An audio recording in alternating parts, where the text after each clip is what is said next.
अस्सलाम वालेकुम एवरीवन, कैसे हैं आप सब। उम्मीद करती हूँ कि आप सब खैरियत से होंगे। तो आज मैं बना रही हूँ चिकन के कोफ्ते, जिसकी रेसिपी आपने लाजमी एंड तक देखनी है, क्योंकि मैंने अपनी पूरी कोशिश की है कि मैं इजी से इजी तरीके से कोफ्ते बनाऊँ और ये रेसिपी आप तक पहुँचाऊँ। तो प्लीज़ इस रेसिपी को आखिर तक देखिए और अपने घर पर ज़रूर बनाइए और मुझे कमेंट सेक्शन में बताइए कि आपके कोफ्ते किस तरह के बने। तो चलिए फिर स्टार्ट करते हैं आज की रेसिपी। तो सबसे पहले हम ले लेंगे आधा किलो बोनलेस चिकन, एक दरमियाने साइज़ की प्याज, 10 से 12 हरी मिर्चें और एक छोटा सा टुकड़ा अदरक का, आधी गड्डी हरा धनिया के ले लेंगे और आधी ही गड्डी पुदीने की भी ले लेंगे।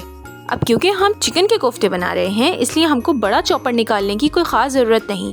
हम इस छोटे चॉपर में भी ये कीमा आसानी से पीस सकते हैं। बस बड़े चॉपर का ये फ़ायदा होता है कि आपका सारा कीमा एक ही बार में पिस जाता है, और छोटे चॉपर में बस ये है कि आपको 2 से 3 दफ़ा ये मेहनत करनी पड़ेगी। इस छोटे चॉपर में भी आप बहुत आसानी के साथ कीमा पीस सकते हैं, कोई मुश्किल आपको पेश नहीं आएगी। अब जो हमने प्याज, हरी मिर्चें और अदरक और हरा धनिया और पुदीना जो लिया था, हमने वो भी इसमें छोटा छोटा कट करके कीमे के साथ पीसना है और मीट बॉल्स के लिए कीमा रेडी करना है। अब यहाँ पे देखिए मैंने हरी मिर्च और अदरक कीमे के साथ पीसी है, तो ये इस तरह का टेक्सचर बन के आया है। अब हम इसी तरह से प्याज को भी थोड़े से कीमे के साथ पीस लेंगे। और याद रहे, प्याज पीसते हुए या कीमा पीसते हुए हमने इसमें पानी ऐड नहीं करना, क्योंकि इस वॉश हुई हुई चिकन में खुद ही इतना पानी होता है कि हमें एक्स्ट्रा पानी डालने की ज़रूरत नहीं, वरना हमारा बैटर बहुत ज़्यादा पतला हो जाएगा। अब इस बैटर को हम अच्छे से मिक्स कर लेंगे। अब बारी है इस बैटर में कुछ सूखे मसाले डालने की।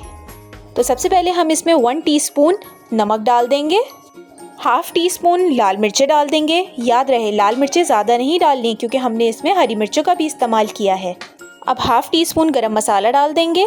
अब इसमें तकरीबन 3 टेबलस्पून भर कर बेसन पाउडर डालेंगे बाइंडिंग के लिए।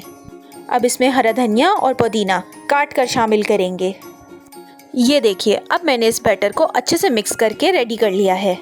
अब इसकी मीट बॉल बनाने से पहले हम साथ ही साथ इसका मसाला भी तैयार करने के लिए रख देंगे, जिसके लिए हमें सबसे पहले 1 कप कुकिंग ऑयल चाहिए। अब जब तक तेल गरम हो रहा है हम यहाँ पर 2 प्याज ले लेंगे दरमियाने साइज़ की, जिसमें से थोड़ी सी हम पीसने के लिए रख लेंगे और थोड़ी सी हम काट कर रख लेंगे। 2 बड़े साइज़ के टमाटर, थोड़ा सा अदरक और थोड़ा सा लहसुन हम इस प्याज के साथ पीस लेंगे।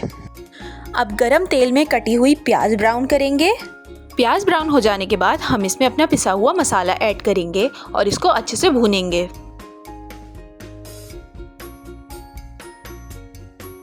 अब इसके अंदर हम सबसे पहले डालेंगे ½ टीस्पून ज़ीरा, उसके बाद 1 टीस्पून नमक, उसके बाद 1 टीस्पून लाल मिर्च पाउडर और आधा टीस्पून हल्दी, और उसके बाद 2 टीस्पून धनिया पाउडर। अब हम इन तमाम मसालों को अच्छी तरह से मिक्स कर लेंगे और इसको भुनने के लिए हल्की आंच पर छोड़ देंगे, और इतनी देर में हम अपनी मीट बॉल्स तैयार कर लेंगे। कीमा हाथों पर ना चिपके इसलिए मैंने पानी का इस्तेमाल किया है। हर एक मीट बॉल बनाने से पहले आप अपने हाथ को पानी के साथ गीला कर सकते हैं। आधा किलो कीमे में तकरीबन 17 से 18 छोटे साइज़ की मीट बॉल्स आसानी से बन जाएंगी। अच्छा, यहाँ पर आपने एक बात ध्यान में रखनी है कि आपने कोफ्तों का साइज़ थोड़ा छोटा ही रखना है, क्योंकि ये सालन के अंदर जाते ही फूल जाती हैं और अपने साइज़ के डबल हो जाती हैं। तो आप उसी हिसाब से अपने कोफ्तों का साइज़ रख सकते हैं। अच्छा, ये कोफ्ते बनाने के साथ साथ आपने पीछे अपना सालन देखते रहना है कि कहीं वो जल तो नहीं रहा, तो उसमें थोड़ा सा पानी डाल के आप चमचा चला सकते हैं बीच बीच में। अब देखिए यहाँ पर तकरीबन 18 कोफ्ते दरमियाने साइज़ के बनकर तैयार हो चुके हैं, और यहाँ ये हमारा मसाला बहुत अच्छी तरह से भुन चुका है। बीच बीच में मैंने इसमें थोड़ा सा पानी डाला था ताकि ये जले ना। और ये देखिए इसका टेक्सचर देखिए कितने अच्छी तरह से इसका कलर आया है और बहुत अच्छी तरह से ये भुन चुका है। अब इसके अंदर मैं 2 चमचे दही और ऐड करूँगी और इसको दही के साथ थोड़ा सा और भून लूँगी। अब जब दही के साथ मसाला अच्छे से भुन जाए तो अब बारी है इसमें पानी डालने की।